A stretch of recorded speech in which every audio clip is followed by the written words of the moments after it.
Hey, welcome, Michelle. Thanks, Cami. Good to be here today. Yeah, nice to be here. So we're going to start by, I think, as a textile artist myself, this picture of you surrounded by mounds of fibers is nothing is more exciting than that. And I don't know, I don't know if people feel that way, but I know we do. We get excited about all that. There, I'm going to just click you in there so you can be in the front and center. So tell us a little bit about, let's just jump right into how, because I'm going to go see if I can play around and fix our webinar here, but how much of your work is based on materiality? I know I just read your work about your presentation that you gave to the International Guild of Hand Hooking Rug Makers in October, a few weeks ago. You have been busy, haven't you? Called Shifting Paradigms, and I know you talk a lot about your materials. Yeah, if you have any thoughts on that. Materials are really an important part of the work that I do. And, you know, when I first started making hand-hooked rugs, I was using recycled materials, so old clothing and blankets. And I started from, you know, the point of view that I was recycling, and I was excited about that. It was a practical thing to do. And over time, over the past 2 decades, things are changing, and so now when I'm using recycled materials, there's a whole new set of parameters that actually define that, and it has more to do with global warming and really the importance of sustainability. Yeah, and that's been an evolution that you've come around. You think, I would think, that using the recycled coats or as traditionally in boro, Japanese boro, using pieces, or the Amish or whoever, that is doing that in one way. Yes, yes. But taking other plastics and other materials one step further, I don't know. If you have any thoughts on how that works for you? Well, it is an interesting conversation. I have experimented with a range of different materials. So I've done, you know, I have worked with metal, I have worked with plastic, I've done, you know, also bringing in different techniques as well. And most recently I've been working with waste hosiery from a local artist and designer here in Vancouver. Catherine Soucy. And so I've been working with her materials, and so she has a very interesting process, and she purchases hosiery seconds from manufacturers. And what she does is that she hand dyes the hosiery, and then she screen prints on it, and then she takes the hosiery and serges it together to create a new fabric. And from that fabric, she creates one-of-a-kind clothing. And so during her manufacturing process, she creates hosiery waste. And it's those materials that I've been using in the current series that I'm working on, titled Recovery Method. And so, I mean, that's been an interesting process. I mean, for me, it is an experimentation. And I'll continue working with those materials probably for at least the next 6 to 7 months. And, you know, I think I'll have probably explored that particular concept as far as I want to go. And then I'll move on to another concept. Are those, will those recycle? Or are they're synthetic, right? The hosiery is nylon, and so those are synthetic. That's correct. Do they, so this piece we're looking at right at the beginning here, right. What is that made out of? Now that one is made from recycled clothing, blankets, and it probably has some new wool fabric off the bolt as well. And so this type of design, it's called a hit and miss design. And it's, I mean, for me, it's, you know, in my opinion, I mean, I refer to it as the humblest form of rag rug making that there is out there. And so traditionally it would be made from leftover bits and pieces from other projects, or really from, you know, textiles and clothing just too precious to throw out. And then it's the colors usually are just randomly selected, and then they're hand hooked into the backing, which could be a burlap or a linen backing. So I know that the environment really is, oh boy, okay. The environment that you are surrounded by has impacted you quite a bit. Do you, I know you were talking in on your presentation about how the rug can be, as you phrase it, a call to action. Yeah. Do you, when you were you mentioned, for example, Hurricane Katrina as inspired or was your call to action? I don't know if you want to talk about that or. Well, it's a concept that I'm working through, and I guess in some ways I'll always be working through that. But it's you know, the call to action. I mean, even the intention of making a hand hooked rug, and the intention of doing that, because it's a process that is a very time consuming process. You know, a person could spend, you know, 2-3 months or a year working on one piece, and so that in itself becomes, I guess in my mind, also a call to action, because you're working with intent, you're slowing down, and you're just intentionally slowing down the process and not really kind of getting swept up in sort of quick, you know, quick processes. You know, you're actually, I don't know if that's making sense, but you're actually slowing yourself down. So for me, that's part of it. But also, you know, selecting the materials, working with recycled fabrics too. I mean, that also, I think, is a call to action. Working with, you know, if I'm working with hit and miss designs, which are very traditional and have a historical background, that also is a call to action, really bringing them forward so that we're working with them today as well. So I guess it's fairly broad, but I mean, all of those are a part of that. And then conceptually, I see that you've got the Earth Water series up there, yeah. And that also was a conceptual call to action. So it's quite layered in terms of my overall practice. I really do try to work with intent, and I'm really quite mindful about what I do. So, I mean, this particular series, Earth Water, I started it in 2005, and it was prepared for a solo exhibition at the Fiber Essence Gallery in Vancouver in 2006.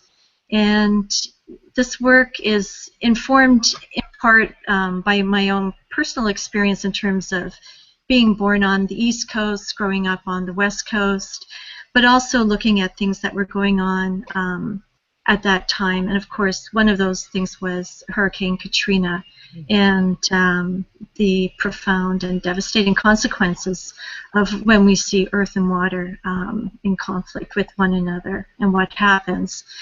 And so this series is a response to what was happening in the world at that time, but also just in terms of my own upbringing as well.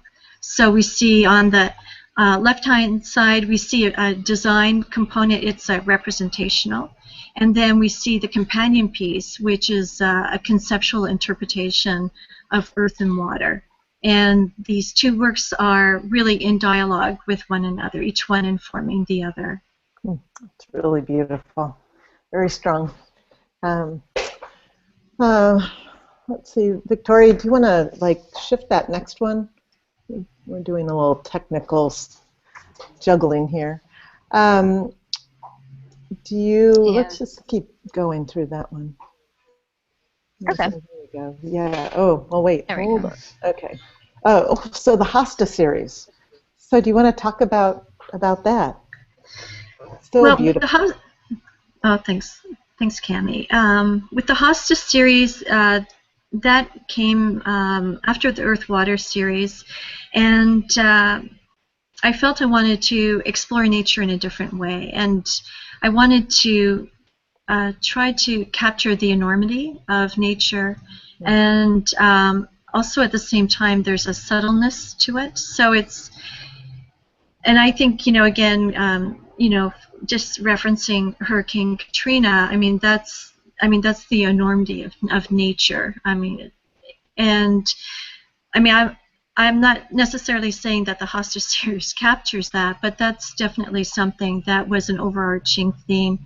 And working with the Hosta leaf and living in the city of Vancouver, I'm surrounded by buildings, and then we have this natural habitat, and looking at the leaves, the lines for me echoed the architectural lines of the buildings that are in the city.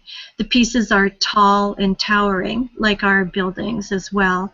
And we don't see the entire leaf, we just see the implied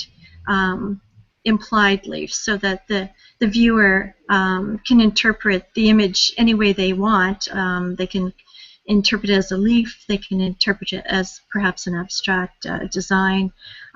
So that series, I guess it marked a bit of a turning point. I guess each series is a turning point to some degree with my art practice.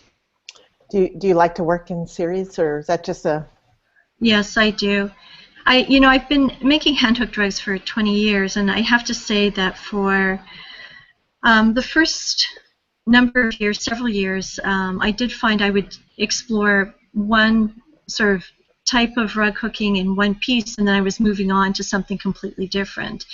And really, I wasn't exploring the full potential of an idea or a technique. And so I started to work in series, and so Earth, Water, Wildflowers, which came before Earth, Water, again, just exploring concepts and techniques and materials, taking as far as I can before moving on to the next series. And you really took the Hosta. I love these, the two-dimension or three-dimensionality of these pieces. Well, this one here, this is a close-up from Imagined Dialogue 2, and it's from the Love, Decay, Repair series. And this is part of a triptych. These pieces are about approximately 40 by 30 inches each, and they're hooked with recycled new wool fabrics that have been hand-dyed. They are 1/4-inch wide strips, and what I did for this series is, again, exploring the concept around nature, but also looking at the contemporary and the historical and how each of them informs the other. And we have the historical with the geometric background, and then we have the contemporary in the foreground with a more painterly style of rug hooking. Yeah, this is actually my favorite piece. I was going to ask. Yeah. That is really, I would have a lot of favorite pieces of your work. But yeah, this is a nice series right here that we're going through. And do you sketch these out? Do you like to have a sketchbook going just to build your ideas, or how are you? Well, with the Hosta leaves in particular, both series started with photographs, and over a 3-year period, I photographed the Hosta leaves in my garden. So I also made it personal by using the leaves that I was actually growing. Mm. And so for the hostas series, what I would do is, I would select a leaf. I would be looking at line. I would be looking at value, light and dark, and then I would take the image and put it in grayscale. And by doing it in grayscale and removing all the color, what it did is that it allowed me to place really any color based on value. Mm-hmm. And so that's how these particular ones were done. Earth, water, those were based on line drawings that I did. And the Recovery Methods series is a little bit different because I was trying to loosen up my approach to design, which is with rug hooking. And I know that it's not just rug hooking, but with rug hooking, when you start working on a piece, there's a big commitment, because if something isn't working, you're taking out sometimes 2 or 3 days of work and then having to rehook that. I mean, I estimate on average that with every hand-hooked rug, there's usually 1.5 rugs and possibly 2 rugs that have been hooked for each piece. So, I do try to do some planning beforehand, and especially with the first hostas and also with Earth, Water, I did do a number of maquettes. I did small pieces just to look at the different types of styling, just to see what would be the right fit before moving to the larger scale pieces. Do you like to work on large pieces? I do. Yeah, and I know everybody has a different sensibility in terms of the work.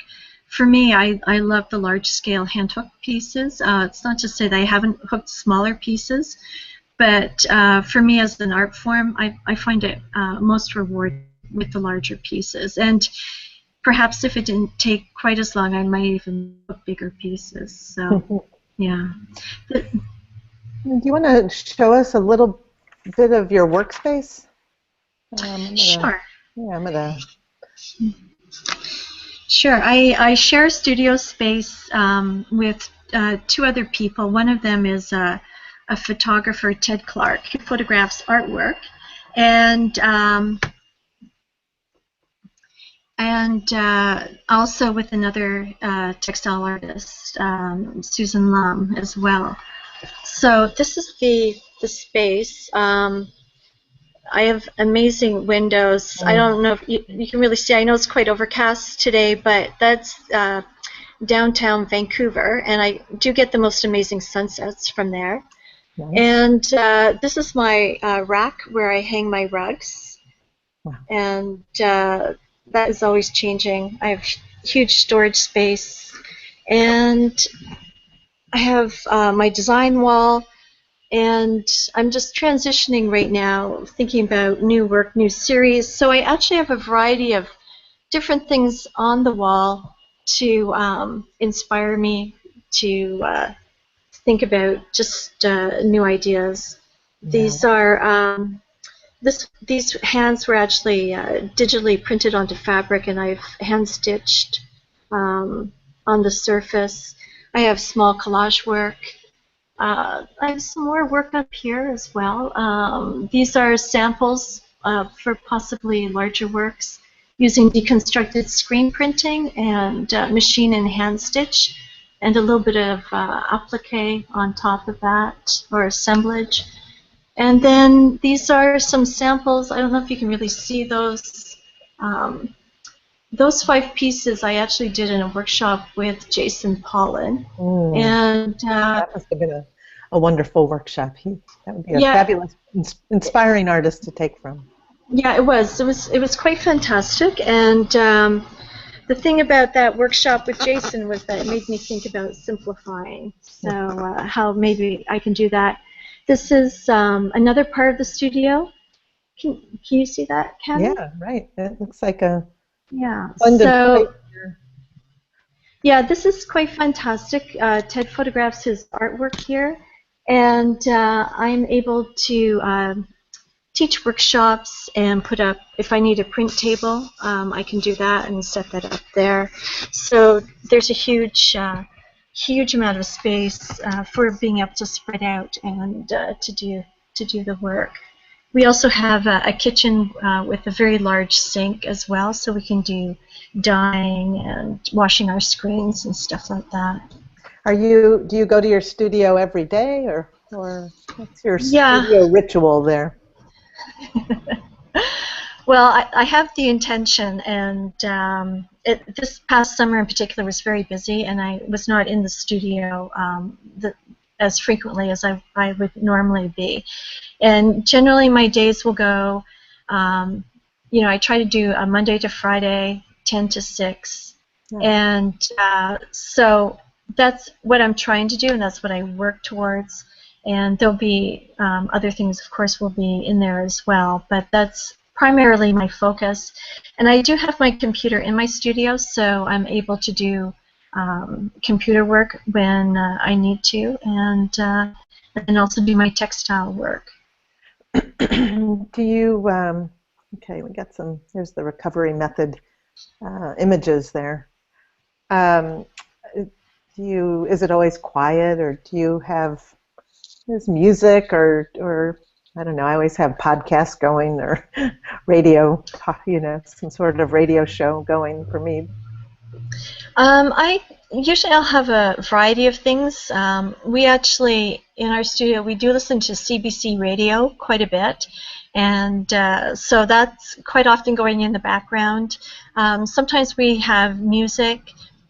Sometimes it'll be a book, an audio book I'll have going in the background. Sometimes it'll be a podcast, and it tends to vary. As you can imagine, if I'm working 6 to 8 hours at my frame, I do need a little bit of additional mental stimulation, so I do try to change it up when I'm working in the studio. Well, what are your favorite tools? Do you have, of course, I know we had pictures of tools early on, but I don't know if you want to show them. Here, I do have this. I have this one here. I don't know if you can see this. This is, I do have a particular, this is my rug hooking tool, and this is actually a Hartmann hook. And I think the one thing that many rug hookers will say is that a hook is quite personal, and so for me, the type of hook that seems to be working consistently for me is the Hartmann hook, and they have a range of different size handles, different size hooks, and so that I would say that is definitely my favorite tool.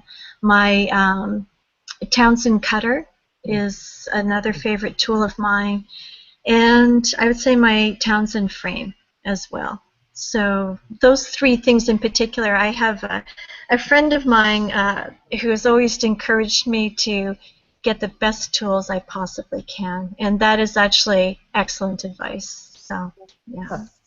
Yeah, that seems to help, although I find artists always are trying to make do, sometimes with, the least expensive something, maybe just to make do. But when you do get your hands on some good quality tools or paints or, whatever, it really steps it up. And even having a photographer, I'm a huge advocate for having one's work professionally photographed. It makes such a difference with the images that we get. Although my iPhone is always there for me. Yeah, and Cami, I just want to actually address the thing about people who are maybe new to a particular craft form. The idea of making do, which I actually totally support, because I really think when someone is starting out, they really kind of need to try different things. And when I first started, I worked actually with a quilting hoop that was about 12 inches, and I had a very plain hook, and I used a bliss cutter, and I worked with those for years, and I did very large pieces on those. And over time, I've tried different like different hooks, different cutters, different frames. So it did take me about, 10 years before I actually settled into this particular grouping, which has worked really well for me. And in part because of the volume of work that I'm producing, I actually really needed to have these types of tools. So that actually became also really important, because I wouldn't be able to cut the amount of fabric that I do, and also in terms of the surface with my frame. I wouldn't be able to really do the kind of work that I'm doing without these particular tools at this point. Mm-hmm. But I would say definitely when a person's starting out, I always say low investment, don't overcommit, find what you want and what works for you. So, but in regards to photography, yes. I do use social media. So for Instagram and Facebook, I'm using my iPhone or my iPad mini all the time. And but for documenting and for archival, for print, definitely professional photography is the way to go. And so I'm lucky because I have a professional photographer in the studio. So Ted is doing all of yes, he's doing all of my work, and he's pretty terrific and extremely knowledgeable and really competent about handling textiles in particular, which is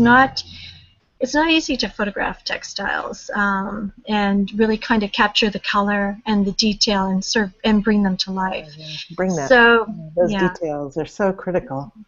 They are, and it's an investment. So when I have those images done, I know that I'm covered, if you know what I mean. I don't have to hesitate when someone says, can you send me a high-res image of whatever, and I know that I've got it and I'm good to go.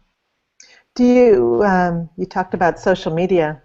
I've gone and done presentations and asked a room of fiber artists, okay, tell me who's on Facebook, and 3 people will raise their hand, and then Pinterest or Instagram or Twitter, I don't know, nobody is on them. I'm always surprised, because we have 60,000 people on our Facebook page right now, and then as I do all the social media for the magazine, I find that our biggest following on Twitter is our wonderful friends in the UK. They're all over it, but I think I don't know, how much time do you find you can devote to social media? Well, I try to do it every day. So, Facebook, I find that social media, there's different demographic for each form. So, for instance, with Facebook, I know that there's a certain age group that's going to be using Facebook. So, and they also interact differently, of course, on Facebook than they do on Instagram. So I think each one creates an opportunity for engaging with the community and different communities. So, I think about Instagram, I think about Facebook, and, even email as well. So they all have a different way of reaching people, and I don't know. I don't know. It seems to be a good balance, actually, having all of those 3 on the go. I wanted to know if you have. How did you initially get your work in galleries and getting your presentations? And do you have any advice for artists on that front? Be prepared, so that when the opportunity presents itself, you can step into it. I think is probably one of them. I often refer to, people ask me about that, and I say that I've just had a lot of really wonderful opportunities, but it's about showing up. I think also it's about creating work that has integrity, that really reflects who you are and what you believe in, because I think at the end of the day, that really does speak for itself. So those are, sort of underlying things in terms of galleries, but it's a really good question. I think to some degree it's looking at what it is that you want to do with your work. So for me, my work is a form of communication. And so that's one of the ways that I communicate with people. And so for me, from that perspective, I'm motivated to create an opportunity where I can have that kind of communication, and galleries and open studio events are those opportunities. The galleries, I would say, I guess part of it is just knowing, well, because there's juried and also soloed exhibitions, and each has a purpose, a different kind of purpose, and a different kind of opportunity. And I think it's really just a matter of, for artists starting locally and choosing the right gallery spaces that will feature the work and present it in a way that you want it to be presented, and then sort of building that experience, and then starting to look nationally, starting to build that experience, and then looking internationally. And it's about being selective. And I have a feeling that for many artists, I mean, we have had situations where we've prepared work and the exhibition itself is not perhaps been what we had imagined, but we just sort of have to just really kind of assess that and maybe learn from that situation and then just move on to the next one. So I know it's a really long answer, but the other thing too is to a lot of what we do, I think, is through connections. It's people that we've met, and really it is a matter of just getting yourself out there. So I will look at who's curating, and I do take that into consideration, because that also tells me a lot about the kind of work that they may be looking for, whether or not my work would be a good fit for that particular exhibition.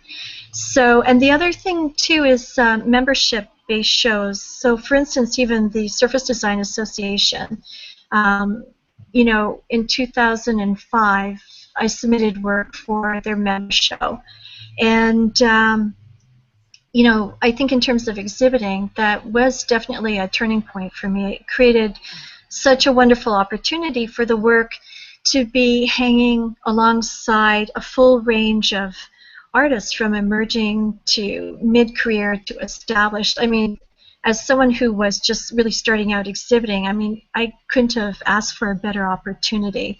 So, yeah, I could probably go on a little bit longer about that, but it's just really looking at where you want your work to go, and really just really creating a path and working towards that. One of our viewers, thank you for finding us, Ellen. Ellen is asking, do all your gallery pieces need to be framed? No. I work in, well, I mean, I know, okay, I work in textiles, but sorry. No, they don't. And it's actually, when I'm exhibiting, it's actually very unusual for me to have framed work. So in terms of textiles, it has not been a required element for my exhibiting. What are you using to hang your work? Because that's, I think, a textile artist's struggle. For my pieces, which are, anywhere, usually, let's say 40 by 40 inches, maybe a little bit bigger, a little bit smaller, I'm sewing a fabric sleeve along the top on the back side, and then I'm inserting a rod. Sometimes it's a wood dowel, sometimes it's a flat piece of aluminum. If it's the aluminum, I'll drill holes on either end, and if it's a wood dowel, I'll put eye hooks on either end, and then use S-hooks to attach it to the wall. But for pieces that are even bigger than that, well, I will use Velcro, and because it'll, what can happen is that the weight of the piece can make the wood dowel bow. So using Velcro helps the piece hang flat and straight on the surface. So those are the three ways that I do it. I do have small mixed media pieces that might be 3 by 4 inches, maybe 3 by 10 inches, 12 by 18 inches. And so just in response to Ellen's question, it's not unusual for me to actually frame those works. And usually people who are purchasing those works are looking for a slightly different aesthetic from, say, someone who's purchasing a large-scale work. So, yeah. Well, that's exciting. I was looking at some of these other pieces. Do you? I always sort of like to wrap up with where do you see the future of fiber art headed? That's a really good question. I don't know if I really have the answer around that. I mean, I see a couple of things happening. I do see the slow movement, actually. Yeah, isn't that interesting? Yeah, I see it starting to have a stronger voice, and so yeah, actually it's a really hard question. I really don't know where it's going to go. Sometimes the work becomes so conceptual, and that